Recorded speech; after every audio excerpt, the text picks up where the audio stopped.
Welcome back to the deep dive. Today, we are putting a system under the microscope that is, well, it's likely operating in overdrive for maybe half the people listening to this right now. That's probably not an exaggeration either. It's a huge one. We're talking about the machinery that keeps your blood moving. I mean, this is the system that decides whether you faint when you stand up, whether your kidneys keep filtering waste, and unfortunately, whether your heart eventually remodels itself into failure. It's arguably the most studied, certainly one of the most complex, and absolutely one of the pharmacologically targeted systems in the entire human body. We are talking about the Renin Angiotensin system, usually just abbreviated as RAS. And to guide us through this absolute labyrinth of enzymes and receptors, we're pulling from two real heavyweights in the field. We are. We've got the clinical roadmap from Katzung's antihypertensive agents. And we have the deep, sort of molecular storytelling from Goodman and Gilman's Renin and Angiotensin. And the synthesis of these two is actually really important here. Katzung gives us the how-to, the organization, the drug classes, the clinical applications, like the user manual. Right. But Goodman and Gilman, that gives us the why. It provides the mechanistic depth, and, it introduces some really fascinating new paradigms that completely flip the script on what we thought we knew about this system just 10 or 15 years ago. Before we get into the weeds, and we are definitely going into the weeds today, I want to set the stage with a bit of a paradox. Because when I was reading through the intro to Goodman and Gilman, I was just struck by this idea that the RAS is, at its core, an ancient evolutionary defense mechanism. Yeah. It's a hero. It is. I mean, think about our ancestors. Think about the environment we actually evolved in. What were the biggest threats to survival? It wasn't chronic hypertension. Yeah. It wasn't a stroke. Yeah. It wasn't type 2 diabetes. It was trauma. Yeah. It was bleeding out. It was dehydration. And acute crises. Exactly. If a predator attacks you and you lose blood, your blood pressure plummets. If you can't find water for 3 days, your blood volume drops. In those moments, you need a system that kicks in immediately. Milliseconds matter to clamp down the vessels, hoard every single molecule of the salt and water, and just keep the brain perfused. And that's the renin-angiotensin system. That's it. It's the body's emergency response team. So in that context, angiotensin II, which is the main molecule we'll be talking about, it's the savior. It literally keeps you alive when you're bleeding out. But, and here's the paradox, in our modern life, we aren't usually bleeding to death. No, we're not. We're not dying of thirst. We're sitting at desks, we're eating high-sodium diets, and we're dealing with chronic psychological stress. And so all of a sudden, this hero becomes the villain. Precisely. The very system designed to save you from acute shock is now driving chronic hypertension, heart failure, and kidney damage. It's working too hard all the time in a context it just wasn't evolved for. So it's constantly trying to raise pressure in a system that's already overpressurized. It's like having a sprinkler system that floods your entire house every single time you light a scented candle. The response is correct, but the context is completely wrong. That's a terrifying image, but it makes perfect sense. Okay, so our mission today is to understand this double-edged sword. We're going to unpack the physiology, the logic of the system. We'll look at the bad guy, angiotensin II, but we'll also look at the surprising good guy arm of the system that the textbooks are just now really starting to emphasize. And of course, the drugs. The ACE inhibitors, the ARBs, how we hack this system to save lives. Right. But I do have to offer a quick disclaimer right up front. What we're doing here, for you listening, is an interpretive synthesis. We are building a conceptual map. This is not, and can't be, a substitute for actually reading the chapters in Katzung or Goodman and Gilman. You should think of this as the prep work. We're going to give you the framework so that when you open those books, the information actually sticks. We want you to have those aha moments. So where do we start? What are the key takeaways we want people to have by the end of this deep dive? Okay, if you walk away with nothing else, you need these 5 pillars. First, understand RAS as a closed feedback loop. Sensing, signaling, response. Simple as that. Sensing, signaling, response. Got it. Second, you need to see angiotensin II as the ultimate effector. It's not just squeezing vessels, it's physically remodeling your organs. Okay, that's a big one. Third, the logic of intervention. Why we block the enzyme in one patient, but maybe the receptor in another. Fourth, the new paradigm, this discovery of the protective or good arm of the system. And the last one? And finally, clinical translation, why we combine drugs and how the body, it fights back against our treatments. Okay, let's unpack this. Section 1, the physiology, the logic of the system. If you had to describe the why of this entire system in just one word, what would it be? Perfusion. Perfusion. The system is completely obsessed with perfusion. Its single overriding goal is to ensure that blood gets to the tissues, specifically the vital organs like the brain and the heart. And to understand how it does that, you say we have to look at the kidney. You have to. In this whole story, the kidney acts as the chief financial officer of the body's blood volume. I love that metaphor, the CFO. It is constantly auditing the flow and the pressure. And if the blood flow drops even a tiny bit, the kidney panics.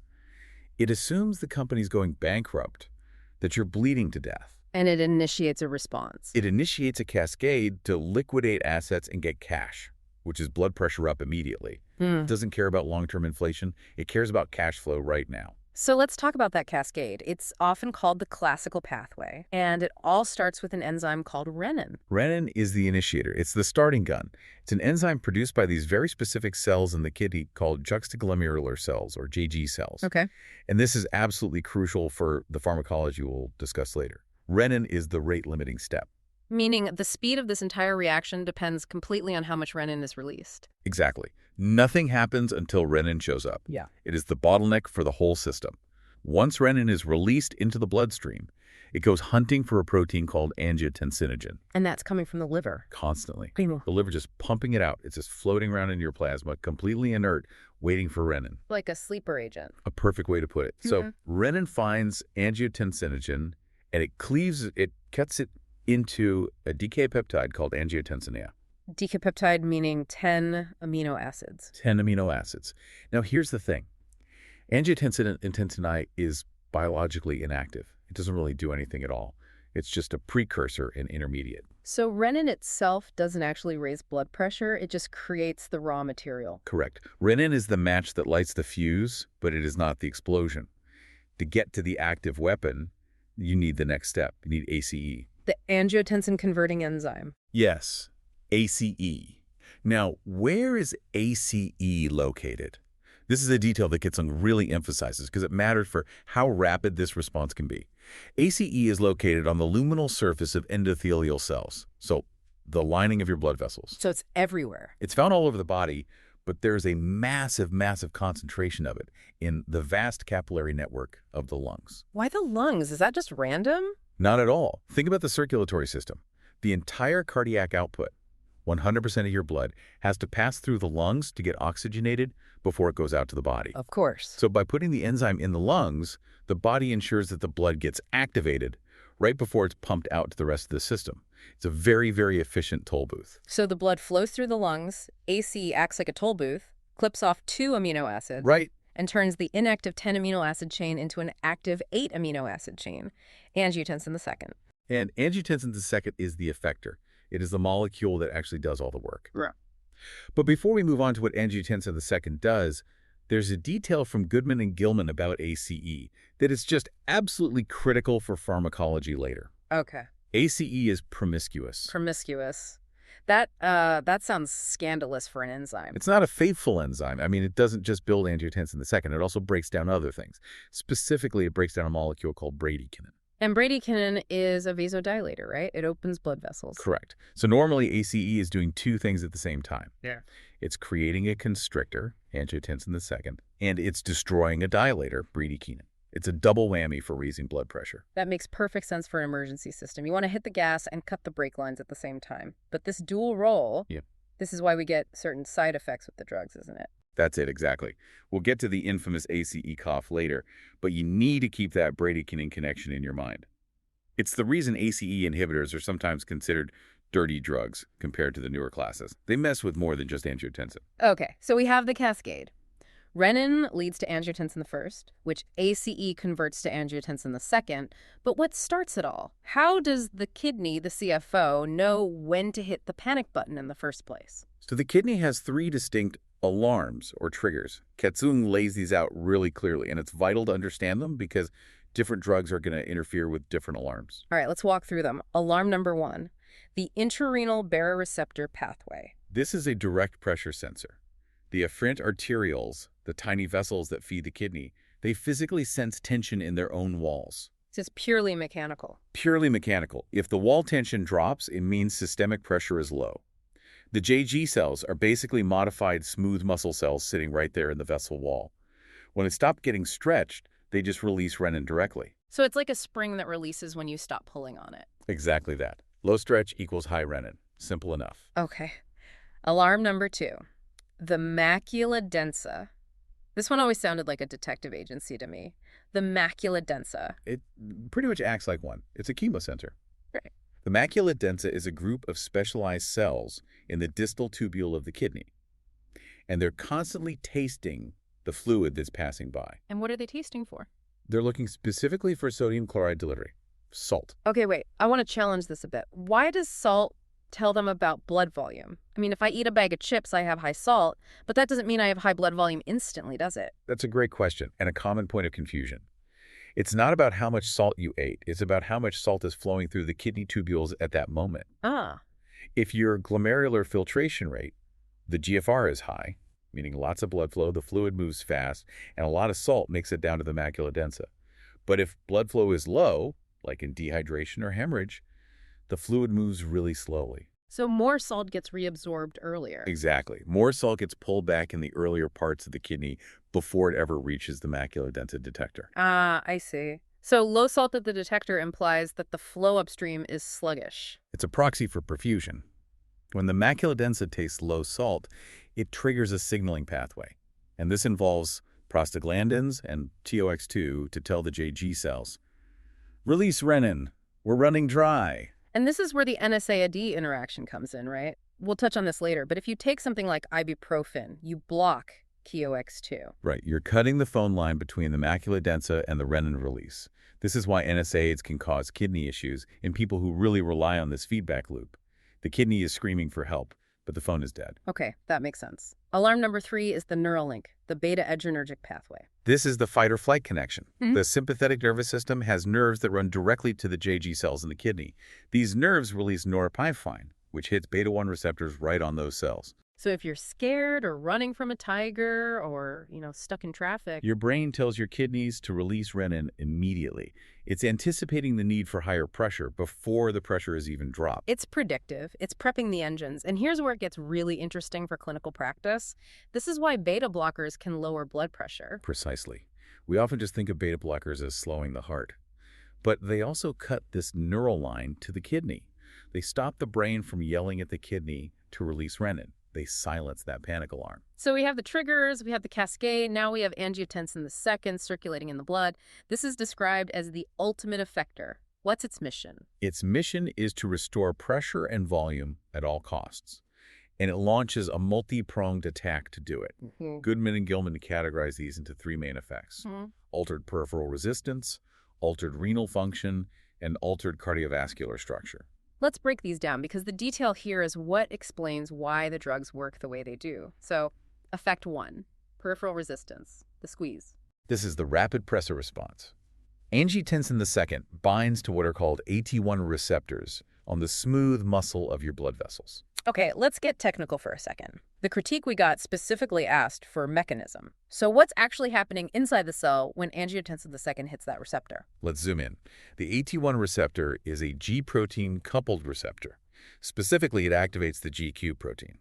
When angiotensin II binds, GQ wakes up and it activates an enzyme called phospholipase C, or PLC. Okay. PLC then cuts a lipid in the membrane to create IP3.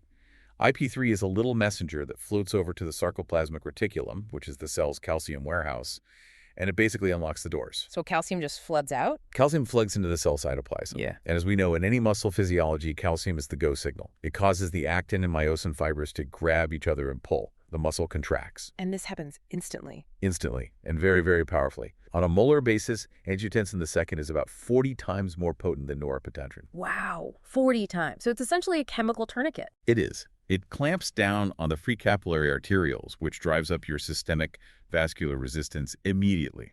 If you're bleeding, this is what keeps you alive. It maintains pressure to the brain and heart. But if you're just stressed at work, it gives you a headache and high blood pressure. Okay, effect 2, altered renal function, the hoarding. So the squeeze handles the pressure, but the kidney also wants to fix the volume problem. Right. You can't fix dehydration just by squeezing empty pipes. You need more water. Angiotensin II tells the kidney to save sodium. It does this in two main ways. First, a direct effect. It stimulates sodium-hydrogen exchange in the proximal tubule. It literally pulls sodium back from the urine before it has a chance to leave. And the second way is hormonal? Yes.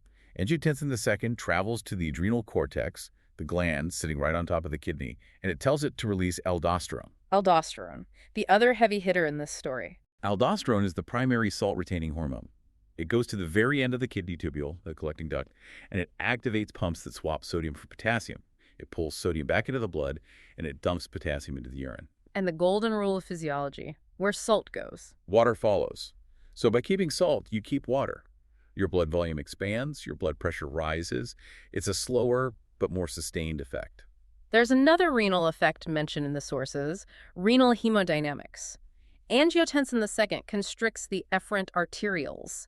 Can you explain why that matters? It sounds like a minor plumbing detail, but Katzung makes a really big deal out of it. It is a plumbing detail, but it's a vital one. Think of the glomerulus, the kidney's filter, as a garden hose with tiny little holes in it. Blood comes in, and water sprays out the holes. That's filtration. The efferent arteriole is the nozzle at the end of that hose. Okay. If you tighten the nozzle, if you constrict the efferent arteriole, pressure builds up inside the hose, and more water sprays out the holes. So angiotensin II basically puts its thumb over the end of the hose? Exactly. This is a brilliant short-term fix. It maintains the filtration pressure, the GFR, even if blood flow to the kidney is low. It ensures the kidney can still filter waste even in a crisis. But, and this is a huge but chronically high pressure, and that filter causes damage. It's like running an engine at the red line constantly. Exactly. It eventually destroys the delicate filtration membrane. This is the core mechanism of kidney failure in both hypertension and diabetes. Which brings us to effect 3. Altered cardiovascular structure, the remodeling. This is the scary one. This is the slow pressor response, and it's the most insidious part of the whole system. We used to think angiotensin II just squeezed vessels. Now we know, thanks in large part to sources like Goodman and Gilman, that angiotensin II also acts as a growth factor. A growth factor, like it makes tissue grow. Yes, it directly stimulates the migration, proliferation, and hypertrophy, the getting bigger of vascular smooth muscle cells and cardiac myocytes. It also increases the production of extracellular matrix, collagen. So it causes fibrosis, scar tissue. That's exactly what it is.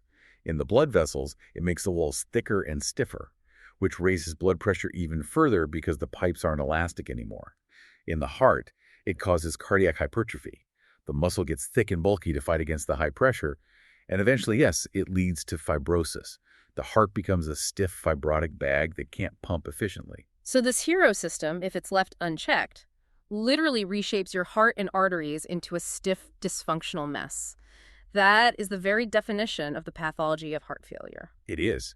Heart failure isn't just a plumbing problem. It's a biological remodeling problem driven by this system. And that's why we treat heart failure with these drugs, even if the patient's blood pressure is normal. We are trying to stop the remodeling. Before we move on to the new paradigms, there's one concept from Goodman and Gilman that I found fascinating but a bit complex. The pressure natriuresis curve. Can we break that down? Ah, yes. This is pure systems thinking. Imagine a graph. On one axis, you have arterial blood pressure. On the other, you have sodium excretion or natriuresis. Normally, there's a steep relationship. If your blood pressure goes up a little, your kidneys excrete a lot more salt to lower the volume and bring the pressure right back down. It's a thermostat. Right. High pressure equals dump salt. That's what keeps us at 120/80. Right. But angiotensin II shifts this entire curve to the right. What does that mean practically? It means the body now requires a higher blood pressure to excrete the same amount of salt. It resets the thermostat. The body now decides that normal is 150/90 instead of 120/80. So it's basically gaslighting the kidneys into thinking high blood pressure is necessary for survival. That's a great way to put it. It effectively locks the body into a hypertensive state. It defends the higher pressure. And that explains why hypertension is so hard to treat. You're not just lowering a number, you're fighting a thermostat that has been reset. You're fighting the entire system set point. And that's why breaking this cycle with drugs is so important. You have to convince the kidney to accept a lower pressure again. This seems like a good time to pivot. We've painted a pretty grim picture of angiotensin II. But the textbooks, especially Goodman and Gilman, dedicate a lot of space now to new paradigms. It turns out the story isn't as simple as angiotensin II is bad. No, biology is rarely that simple. It turns out the RAS has a good arm. a counter-regulatory protective arm. This was totally new to me. How does that work? It centers on an enzyme called ACE2. Not ACE, ACE2. Exactly, ACE2. It's a homolog, it's related. And what ACE2 does is it takes our villain, angiotensin II, and it breaks it down. But it doesn't just destroy it. It converts it into a different peptide called angiotensin 1-7. Angiotensin 1-7. Okay, and what does that do? Well, it binds to its own specific receptor called the MAS receptor, and the effects are the exact opposite of angiotensin II. Wait, so instead of vasoconstriction, You get vasodilation. and instead of proliferation and You fibrosis, get anti-proliferation, tissue protection, apoptosis of bad cells. It's the yin to angiotensin II's yang. so there's a balance scale. On one side, you have AC creating angiotensin II, which is the bad pathway. On the other, you have ACE2 creating angiotensin 1-7, the good pathway. That's the model. In a healthy person, these are balanced. In disease states like hypertension or heart failure, the scale tips heavily toward ACE and angiotensin II. And this ACE2, this is the same protein that became world famous during the pandemic, isn't it? It is the very same one. The SARS-CoV-2 virus uses the ACE2 receptor as its entry door into our cells. And what's so interesting from a pharmacology standpoint is that by binding to it and entering the cell, the virus effectively removes ACE2 from the cell surface. It takes the good arm out of commission. So you lose the brake pedal on the system. You lose the protection. This might explain, at least in part, why we saw such severe cardiovascular complications and clotting in COVID-19. The virus was actively unbalancing the RAS system, letting angiotensin II run wild. It's a prime example of how these abstract receptors interact with the real world. That is absolutely fascinating. It really connects the abstract pharmacology to something we all lived through. There's another new paradigm mentioned, local RAS. Yes, this is another big shift in thinking. We used to think RAS was purely endocrine, hormones floating in the blood from the kidney to the heart. But now we know that individual tissues, the heart, the brain, the kidneys, they make their own renin and angiotensin locally. So the heart is making its own angiotensin II right inside the heart muscle. Yes. This is called autocrine or even intracrine signaling. And this contributes to organ-specific damage independent of your systemic blood pressure. Wow. You could have perfectly controlled blood pressure in your arm, but your heart muscle is still being bathed in locally produced angiotensin II, driving fibrosis and hypertrophy. That's a really scary thought. It means just measuring blood pressure might not be telling the whole story. It raises a very important question about treatment. Do our drugs actually penetrate these tissues enough to block the local wars, not just the systemic one? Goodman and Gilman suggest that lipophilic drugs that dissolve in fat, might be better at getting into tissues to stop this local RAS, but the jury is still out on the clinical benefit. Speaking of drugs, let's get into Section 4, pharmacological intervention. Hacking the system. We have the map. We know the enemy. How do we fight it? Katsung categorizes the drugs based on where they strike the pathway. And we generally have three main strategies for inhibiting the RAS. Okay. Strategy 1, AC inhibitors. These are the famous prils, lisinopril and olapril, captopril, the ones everyone's heard of. These were the first real game changers. The mechanism is straightforward. They block the angiotensin converting enzyme. They block ACE. So they stop angiotensin I from ever turning into the active angiotensin II. Correct. So you get less vasoconstriction, less aldosterone, less remodeling. Simple enough. But remember the promiscuous nature of ACE we talked about earlier? The Brody-Keenan connection. Right. ACE is also the enzyme that breaks down bradykinin. So if you inhibit ACE, you stop that breakdown and bradykinin levels rise. And bradykinin is a vasodilator, so that actually helps lower blood pressure even more. That's a bonus, isn't it? Ideally, yes. It definitely contributes to the efficacy of the drug. But bradykinin is also a potent irritant in the bronchial tree. And high levels of bradykinin cause the infamous dry cough that about 5 to 20% of patients experience on ACE inhibitors. The ACE cough. It's a dry, hacking, non-productive cough. It drives patients absolutely crazy, and it's the #1 reason for stopping the drug. Is it dangerous? The cough itself isn't dangerous, no, just incredibly annoying. But there is a more dangerous, though much rarer, side effect that's also linked to bradykinin. Angioedema. That's the swelling, right? Yes. Yeah. Rapid swelling of the deep dermis. You see it in the lips, the tongue, the throat. It can be life-threatening if it blocks the airway. It's a very serious reaction to that excess bradykinin. So ACE inhibitors are effective, but they're a bit dirty because of this bradykinin side effect. Dirty, in the pharmacological sense of hitting multiple targets, yes. But they are fantastic life-saving drugs. They are foundational for heart failure and for diabetic nephropathy because they reduce that glomerular pressure we talked about. Okay. Strategy 2, angiotensin receptor blockers, the Sertins, losartan, valsartan. These came later, and they are surgical strikes. Instead of stopping the enzyme that makes angiotensin II, they go straight to the receptor, the AT1 receptor, and they block it directly. So angiotensin II is still being made, it just can't dock anywhere. Exactly. It's like putting gum in the keyhole. The key still exists, but it can't open the door. So why is this better? Well, a couple of reasons. First, selectivity. They only block the AT1 receptor, which is where all the bad effects happen. Yeah. They leave the AT2 receptor wide open. And AT2 is generally good. The sources suggest AT2 stimulation causes vasodilation and antiproliferation. So with an ARB, you block the bad receptor, and because you haven't stopped the production of angiotensin II, the floating angiotensin II molecules pile up, and they spill over to stimulate the good AT2 receptor. That is really clever. You're forcing the villain to work for the good guys. It's an elegant mechanism. Yeah. And the second big benefit, they don't touch ACE, so they don't increase bradykinin. No cough. No cough. Yeah. And a much, much lower risk of angioedema. So why don't we just give everyone ARBs? They sound superior in every way. Cost used to be a big factor, though most are generic now. But also, the clinical evidence for ACE inhibitors in heart failure is older and just incredibly robust. We have decades of mortality data. So many physicians will still stick with ACEIs first and then switch to an ARB if the patient gets the cough. I noticed in Goodman and Gilman, they mentioned something called AC escape. Yeah. As a reason ARBs might be superior in the long run. What is AC escape? Ah, right. So remember we said ACE converts angiotensin, the Renin, to angiotensin II? Well, the body is redundant. There are other enzymes, like MAPase, that can also make that conversion. So if you block ACE, chymase can just step up and start making angiotensin II anyway. Exactly. Over time, angiotensin II levels can creep back up despite being on a full-dose ACE inhibitor. This is called AC escape. But with an ARB, it doesn't matter how the angiotensin II level is made by ACE, by chymase, by magic. If the receptor is blocked, it's blocked. Period. That's a very compelling argument for ARBs.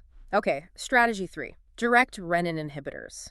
Aldosterone. This is the newest class, and the logic is beautiful. It's very elegant. Stop the entire cascade at the very top. Block renin itself. The rate-limiting step. Right. If you block renin, you get no angiotensin I, no angiotensin II, no nothing. On paper, it should be the perfect drug. But I sense a but coming. But reality is messy. While it does work to lower blood pressure, Goodman and Gilman notes that there is simply no evidence that it's superior to ACEIs or ARBs in terms of saving lives. And when they tried to combine it with other drugs... This was the Altitude trial, right? Yes, the Altitude trial. Right. A huge study. They tried combining aldosterone with ACEIs or ARBs in diabetic patients, thinking, more blockade has to be better. It was a complete disaster. Whack. More strokes, more renal complications, more hyperkalemia. The trial was stopped early because of harm. That's a really sobering lesson. Just because the mechanism looks perfect on a diagram doesn't mean the clinical outcome will be. A vital lesson in all of pharmacology. More is not always better. Sometimes when you block a system too completely, you remove its ability to handle any kind of stress at all. Let's move to section 5, clinical integration. We've got these drugs. How do we use them in the real world? The first thing you have to understand is what Katzon calls the Hydra effect, the problem of compensatory mechanisms. Like the mythological monster. You cut off one head, two grow back. Exactly that. Let's say you give a drug that acts as a pure vasodilator like hydralazine to lower blood pressure. The body panics. The baroreceptors sense that drop in pressure, and the sympathetic nervous system fires like crazy. So you get reflex tachycardia, your heart just starts racing. Yes. And at the same time, the kidney senses the pressure drop, and it releases renin to retain salt and water. So you might lower the pressure with the drug, but the body fights you back by raising the heart rate and expanding the blood volume. You end up right back where you started, but now with a racing heart and swollen ankles. So how do we beat the Hydra? Polypharmacy.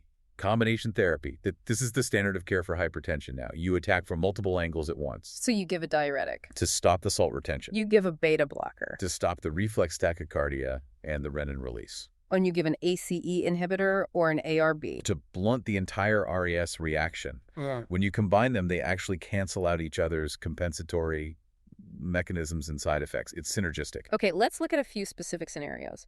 Diabetic nephropathy. Why are ACE inhibitors and ARBs the absolute holy grail here? It goes right back to that plumbing analogy we used. In diabetes, the kidney is under hyperfiltration stress.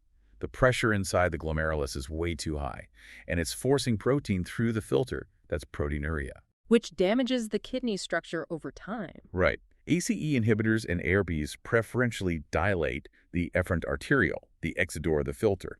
By opening up the exit, you lower the pressure inside. You take the thumb off the end of the hose. Exactly. It reduces the wear and tear on the filter, and it preserves kidney function for significantly longer than other blood pressure medications.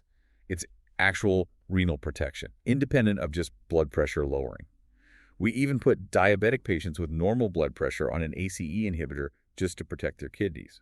What about in heart failure? In heart failure, the heart is weak. It can't pump effectively against a high resistance.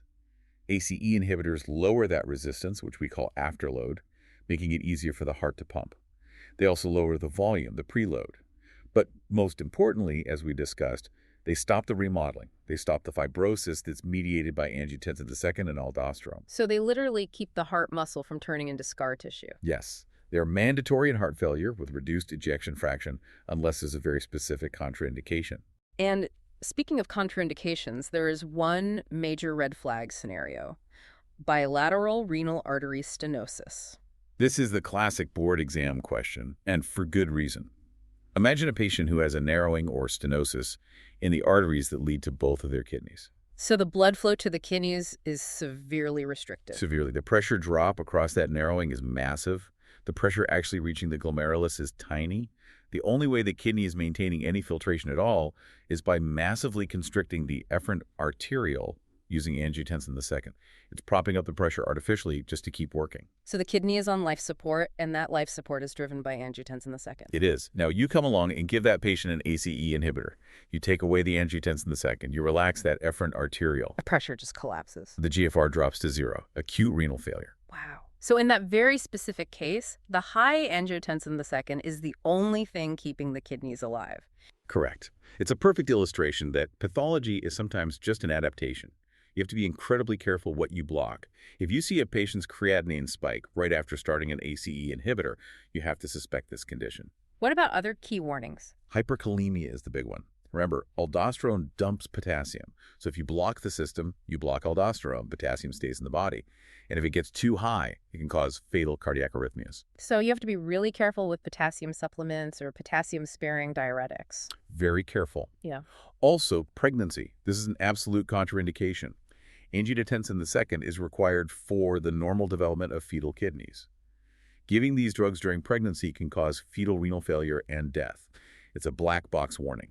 And finally, that interaction we hinted at earlier, NSAIDs, ibuprofen, naproxen. Right. So remember the macula densa pathway. The salt sensor uses prostaglandins to signal the JG cells to release renin. NSAIDs block the KOX2 enzyme, which is what makes prostaglandins. So NSAIDs cut the phone line. They cut the phone line. They dampen the kidney's ability to regulate its own blood flow. In a healthy person, it's usually fine.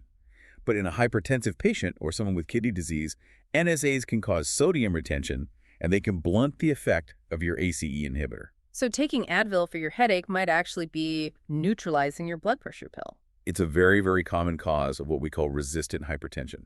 Patients are taking their BP meds, but they're also popping NSAIDs for arthritis, and their blood pressure just never comes down. Okay, section 6, the history.